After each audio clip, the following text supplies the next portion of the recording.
नमस्कार, NTV India देख रहे हैं आप। मैं हूं ताबिश हुसैन और इस खास पेशकश में आपका स्वागत है, जहां पर हम कोरोना के बारे में बात करते हैं। खास मेहमान हमारे साथ जुड़ते हैं जो आपको उन तमाम सवालों के जवाब देते हैं जो आपके मन में कोरोना को लेकर इस स्थिति के को देखते हुए उठते होंगे, जिनके जवाब आप जानना चाहते होंगे। लेकिन फिलहाल आपको स्थिति बताएं सबसे पहले कि कोरोना को लेकर क्या हालात हैं देश में। फिलहाल देश में कोरोना के जो मामले हैं वो 59 लाख के पार हो गए हैं। देश में पिछले 24 घंटे में 85,362 नए मामले आए हैं और पिछले 24 घंटे में 1,089 लोगों की मौत हुई है। पिछले 24 घंटे में 93,420 मरीज ठीक हुए हैं और कोरोना का रिकवरी रेट जो है वो 82.14% है। तो कोरोना के मामले तेज रफ्तार से बढ़ रहे हैं। 59 लाख के पार देश भर में कोरोना के जो केस हैं वो पहुंच गए हैं और जो मृत्यु दर है, जो मरने वाले हैं कोरोना की वजह से, उनकी संख्या भी लगातार चिंताजनक स्तर पर है। 1000 से ऊपर रोज के ऐसे मामले आ रहे हैं जो कोरोना की वजह से लोग अपनी जान गंवा रहे हैं। लेकिन खास मेहमान हमारे साथ इस पर बात करने के लिए जुड़ गए हैं। रणदीप गुलेरिया साहब, डायरेक्टर एम्स, स्वागत है आपका इस खास शो के अंदर। आज भी सवाल वैसे ही है सर कि कोरोना की स्थिति जो है वो सुधरती हुई नहीं दिख रही है। लगातार हम देख रहे हैं कि मामले जो हैं वो ज्यादा तादाद में सामने आ रहे हैं। क्या लगता है, क्या ऐसे ही बढ़ते हुए और वक्त तक भी हमें दिखेंगे ये केस? तो अगर हम पिछले कुछ दिनों की बात करें तो हमारे टेस्टिंग तो बढ़ी है। अब हम ऑलमोस्ट 14 लाख के करीब टेस्ट कर रहे हैं, लेकिन केसेस जो हैं वो कुछ हद तक स्टेबलाइज हुए हैं। एक टाइम तो हमें लग रहा था कि हम 1 लाख से ज़्यादा केस रोज आने लगेंगे। अभी हम ये देख रहे हैं कि केसेस जो हैं वो कुछ हद तक कम हुए हैं। तो मेरी ये उम्मीद है कि शायद केसेस जो हैं वो स्टेबलाइज शायद अगले कुछ दिनों में हो जाए। लेकिन अगर हम दिल्ली की स्थिति देखें डॉक्टर गुलेरिया, तो जो दिल्ली के स्वास्थ्य मंत्री हैं, उससे थोड़ी देर पहले उनसे बात हो रही थी, तो वो ये बता रहे थे कि दिल्ली के अंदर जो हालात हैं वो अब स्टेबल हो रहे हैं। यानी कि जो तेज रफ्तार हमें दिखी थी कोरोना के मामलों में, अब वो वहां पर स्टेबल हो रही है। तो क्या ये पीक आ गया है और दिल्ली जैसी स्थिति ही क्या बाकी जगहों पर भी देखने को मिलेगी अभी? तो मेरा ये मानना है कि अगर हमें ये कहना है कि अब हम कर्व फ्लैटन हो रहा है तो हमें कुछ दिन और इंतजार करना पड़ेगा। अगर हम यही स्थिति देखें कि केसेस अब बढ़ नहीं रहे हैं और इसी मात्रा में या कम होने लगे हैं अगले 10 दिन या 2 हफ्ते तक, तब हम ये कह सकते हैं कि अब हम कंसिस्टेंटली केसेस जो हैं वो कम हो रहे हैं। लेकिन इसमें 2 बड़ी इंपॉर्टेंट चीज़ें हैं। एक चीज़ें हैं कि हमारी टेस्टिंग उतनी ही रहे। दूसरा, लोग ये समझें कि इसका ये मतलब नहीं कि कोविड ख़त्म हो गया है, और क्योंकि अब त्यौहार शुरू होने वाले हैं तो उसमें क्राउड्स और फिजिकल डिस्टेंसिंग जो है वो हम मेंटेन रखें, नहीं तो फिर केसेस बढ़ने का डर रहता है। लेकिन जो रफ्तार है डॉक्टर गुलेरिया, वो तो एक चिंता का विषय बनी हुई है। और खासतौर पर अगर कोरोना की हम स्थिति देखें तो ह्यूस्टन में एक रिसर्च ऐसी सामने आई है जिससे शायद और चिंता बढ़ेगी। वहां पर जो रिसर्च कर रहे हैं कोरोना की स्थिति के ऊपर साइंटिस्ट, उनका ये मानना है कि म्यूटेट कर रहा है कोरोना और इस म्यूटेशन की वजह से ये और ज्यादा घातक होता चला जा रहा है जैसे जैसे वक्त गुजर रहा है। तो ये जो डेटा है इसमें 2 चीजें हैं। एक तो ये है कि ये वायरस जो है जो म्यूटेट कर रहा है ये हर जगह वही वायरस है या इसमें कोई चेंजेस हैं। जो हमारा नेशनल इंस्टीट्यूट ऑफ वायरोलॉजी का डेटा है उसमें इतना ज्यादा म्यूटेशन इंडिया वाले जो वायरस जो इंडिया में सर्कुलेट कर रहे हैं उसमें अभी तक तो उन्होंने नहीं पाया है। ये बात सही है कि कुछ म्यूटेशन ऐसे हैं जिससे ये लग रहा है कि ये जो वायरस है ये ज्यादा इन्फेक्शियस हो सकता है, कि ये ज्यादा हमारी उसकी फैलने की क्षमता बढ़ सकती है। लेकिन सीरियसनेस की जो है कि बहुत ज्यादा सीरियस इलनेस कर रहा है, अभी तक ऐसा कोई स्ट्रॉन्ग डेटा नहीं है। लेकिन आपकी ये बात सही है कि केसेस अभी भी काफी ज्यादा है हमारे देश में, और इसलिए हमें एक सॉर्ट ऑफ स्ट्रैटेजी बनानी पड़ेगी कि हम किस तरह से अपने केसेस कम करें।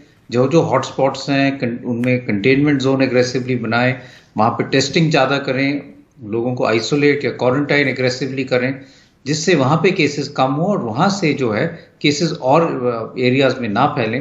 तभी हम अपने केसेस कम कर पाएंगे, और अगर केसेस कम हो गए तो हमारे हेल्थ सिस्टम पे भी जो है स्ट्रेन जो है वो कम पड़ेगा। लेकिन क्या आपको लगता है कि इस म्यूटेशन की वजह से ही जो बदलाव हमें देखने को मिल रहे हैं उसकी वजह ये हो सकता है? क्योंकि अभी हमने देखा कि गर्भवती महिलाओं में भी जो कोरोना का संक्रमण है उसको लेकर भी सुझाव दिए गए हैं कि उनकी जो टेस्टिंग है वो कंपलसरी करानी चाहिए, क्योंकि जो महाराष्ट्र के अंदर ये रिसर्च निकल कर आई, जहां पर ICMR और NIRRH ने सुझाव दिए हैं, और एक स्टडी है कि 12% जो महिलाएं हैं राज्य में वो कोविड पॉजिटिव पाई गई हैं। तो क्या जो गर्भवती महिलाएं हैं उनमें संक्रमण का खतरा ज्यादा है? नहीं, अभी तक ये डेटा नहीं है कि जो प्रेग्नेंट वुमेन है, गर्भवती महिलाएं हैं, या तो उनमें उनको इन्फेक्शन ज्यादा होता है या उनको सीरियस इन्फेक्शन होता है, जैसे हमने स्वाइन फ्लू या H1N1 में देखा था।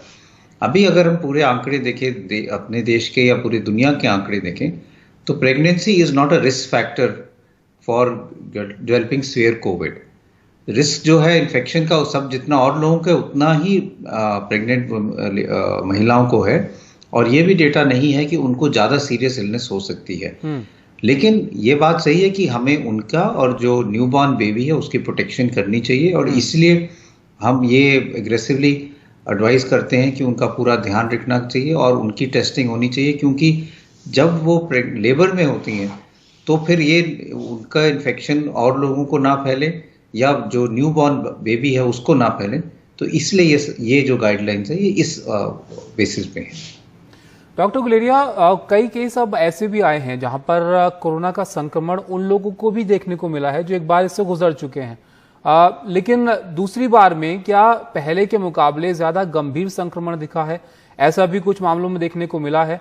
तो क्या ज्यादा गंभीर हो जाती है स्थिति अगर किसी को दूसरी बार होता है? हालांकि आपने इसके बारे में पहले हमसे बात हुई थी आपसे, तो आपने बताया था कि ये इस बात पर निर्भर करता है कि आपकी इम्यूनिटी कैसी है।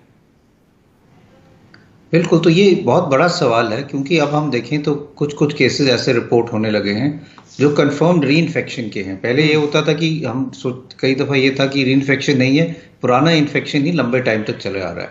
लेकिन जीनोम एनालिसिस के बाद कई केसेस ऐसे आए हैं जो ये दिखाया, रिसर्च ने दिखाया है कि ये डेफिनेटली री इन्फेक्शन है। शुरू के जो केसेस आए थे उसमें ये से लग रहा था कि अगर आपको पहले इन्फेक्शन हुआ है तो आपको सब्सिक्वेंट जो बाद में इन्फेक्शन होगा वो माइल्डर होगा। लेकिन अब जो कुछ केस रिपोर्ट हुए USA में, उसमें ये देखा गया कि कई ऐसे लोग थे जिनको बाद वाला इन्फेक्शन ज्यादा सिवियर हुआ।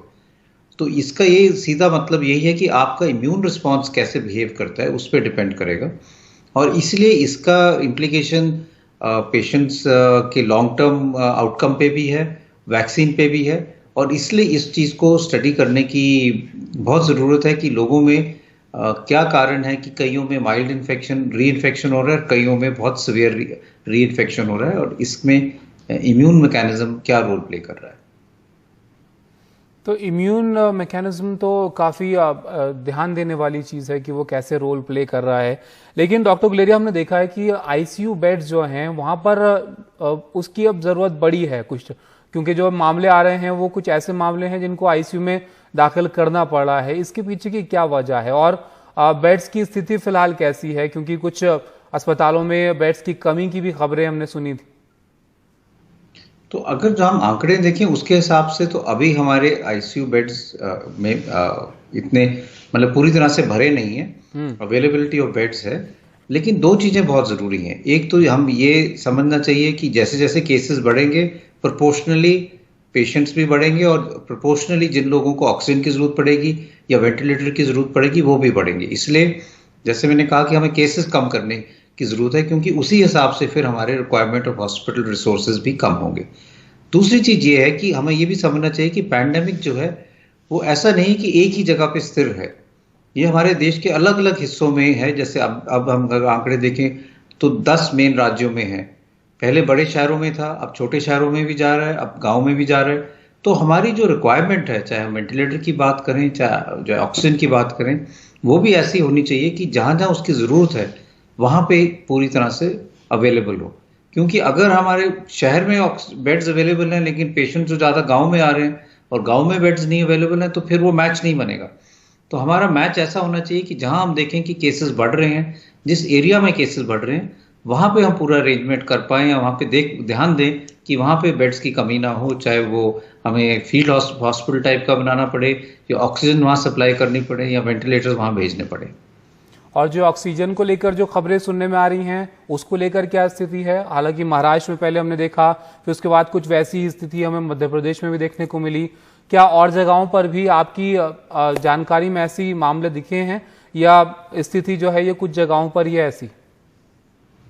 तो ज़्यादातर ऑक्सीजन वाली सिचुएशन स्टेबल है, क्योंकि इस पे सरकार ने बहुत मेहनत की है कि ऑक्सीजन की कमी ना हो, क्योंकि शुरू में ही ये बात काफ़ी क्लियर हो गई थी कि सबसे ज़्यादा जो हमें ज़रूरत पड़ेगी वो ऑक्सीजन की ज़रूरत पड़ेगी। वेंटिलेटर से ज़्यादा ऑक्सीजन हमें सब पेशेंट्स को देना पड़ेगा, और इसलिए सप्लाई चेन, ऑक्सीजन सिलेंडर्स की पूरी अरेंजमेंट की गई थी।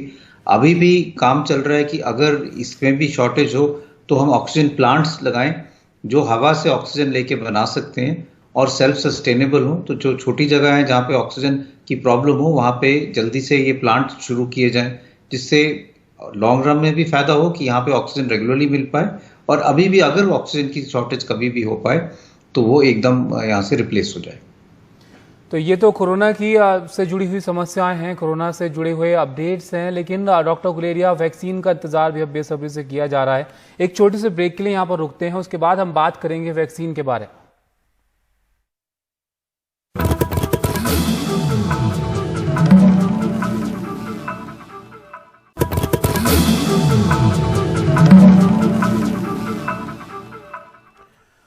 और ब्रेक के बाद भी आपका स्वागत है हमारी इस खास पेशकश में। खास मेहमान डॉक्टर गुलेरिया हमारे साथ बने हुए हैं, और उससे पहले आपको बता दें कि आज यूएन में पीएम मोदी ने अपने संबोधन में कोरोना वैक्सीन के बारे में अपडेट दिया, और उन्होंने इस ओर इशारा किया कि भारत में जो वैक्सीन है वो पूरी दुनिया के लिए होगी, और आखिरी चरण में भी जो वैक्सीन है कई उनके ट्रायल यहाँ पर शुरू हो रहे हैं। तो एक अहम बात पीएम ने आज कही है डॉक्टर गुलेरिया।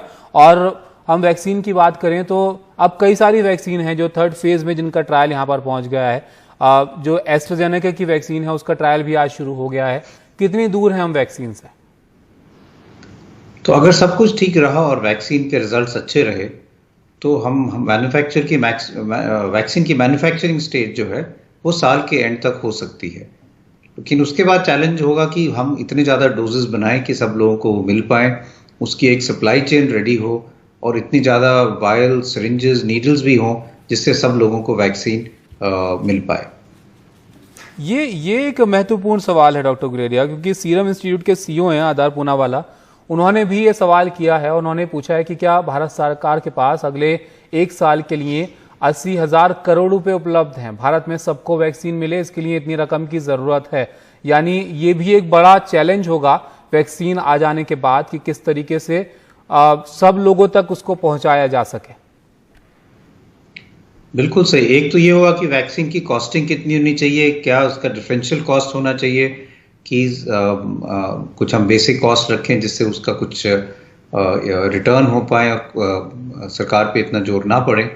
दूसरा ये है कि उसकी हम एक सप्लाई चेन कैसे बनाएं, और सप्लाई चेन में पहले तो मैन्युफैक्चरिंग आती है कि इतनी सारी डोजेस जो हैं वो हमारे बनाने के लिए हमें सिरिंजेस चाहिए, वायल्स चाहिए, उसको देने के लिए सिरिंज चाहिए, नीडल चाहिए, लोगों की ट्रेनिंग होनी चाहिए। और वैक्सीन ऐसी है कि कई दफ़ा उनके 2 डोजेस लगाने पड़ेंगे 1 महीने के अंतर में, तो डबल फिर से देने के लिए पूरी तैयारी होनी चाहिए। तो दूसरा, अगर वैक्सीन बन भी जाएगा, एक जगह प्लांट में बनेगा, तो उसको कैसे हम कोल्ड चेन मेंटेन करते हुए सारे देश में डिस्ट्रीब्यूट करेंगे जिससे ये लाखों डोजेस जो हैं वो देश के कोने कोने तक पहुंच पाएं। और तीसरा सबसे अहम सवाल है कि हम इसको प्रायोरिटाइज कैसे करेंगे। पहले दिन पे सारों के लिए वैक्सीन तो अवेलेबल नहीं होगी, तो एक प्रायोरिटी लिस्ट बनानी पड़ेगी कि कौन ऐसे व्यक्ति हैं जिनको सबसे पहले वैक्सीन मिलनी चाहिए, जिनको ज़्यादा इन्फेक्शन के चांसेस हैं, या जिनको ऐसे चांसेस हैं कि इस इन्फेक्शन अगर हुआ तो उससे मोर्टेलिटी ज़्यादा हो सकती है।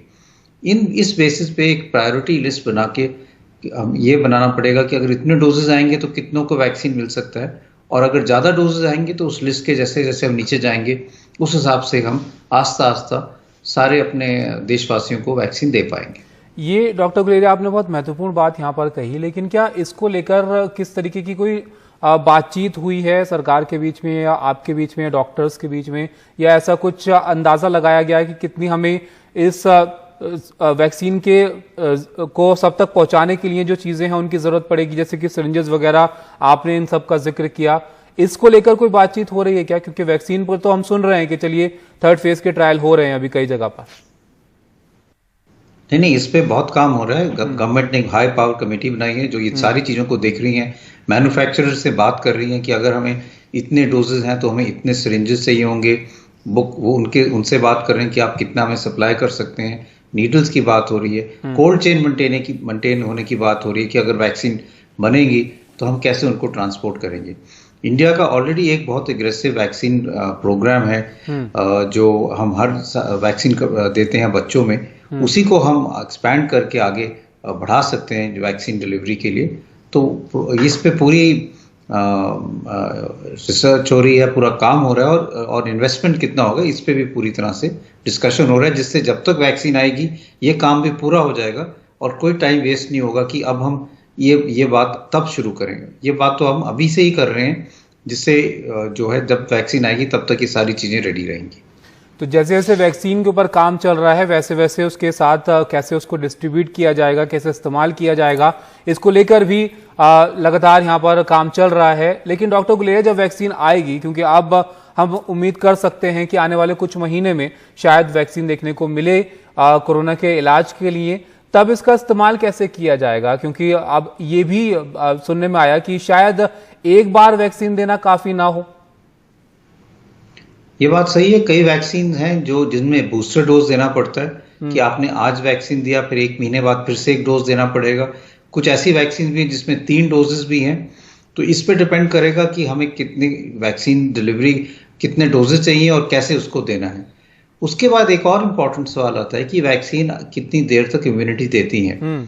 उसके बाद फिर से वैक्सीन अगर लगानी है साल बाद, 2 साल बाद, तो उसके लिए भी पूरी तैयारी करनी चाहिए, जिससे फिर से वो जो है ये पैंडेमिक या ये वायरस फिर से ना आए। तो ये जो चीजें हैं ये आस्ता आस्ता इवॉल्व होंगी। अभी पहली चीज तो ये है कि हमारे पास वैक्सीन आए, वो सेफ हो, इफेक्टिव हो, और हमारे पास पूरा एक बैकअप प्लान हो कि हम इसमें जैसे भी वैक्सीन आएगी, जितने भी वैक्सीन के डोजेज आएंगे, उसको हम कैसे डिस्ट्रीब्यूट कर पाएंगे, वो प्लान जो है वो हम भी साथ साथ बनाएं। और फिर साथ साथ रिसर्च भी करते रहें कि जैसे जैसे वैक्सीन हम दे रहे हैं वो सेफ है, कितनी इम्यूनिटी दे रही है, बाद में आगे कितने डोजेस देने पड़ेंगे, वो जैसे जैसे ही वैक्सीन देंगे तभी हमें ये पता चलेगा। एक छोटा सा डॉक्टर गुलेरिया सवाल और, कि आपको लगता है कि वैक्सीन जो है वो परमानेंट इलाज होगा कोरोना वायरस का, उसके बाद ये वायरस खत्म हो जाएगा? ये एक बहुत बड़ा सवाल है, क्योंकि वैक्सीन हमारे लिए 2 चीजें कर सकता है। एक तो हम कहते हैं कि स्टरलाइजिंग इम्यूनिटी, आपने जिसको भी वैक्सीन दिया वो बिल्कुल उसको इम्यून सिस्टम ऐसा हमने तेज कर दिया कि उसको फिर से कोविड हुआ ही नहीं। अगर ऐसा सिचुएशन हो जाएगा तो बहुत बढ़िया रहेगा और हम कोविड एकदम खत्म हो सकता है।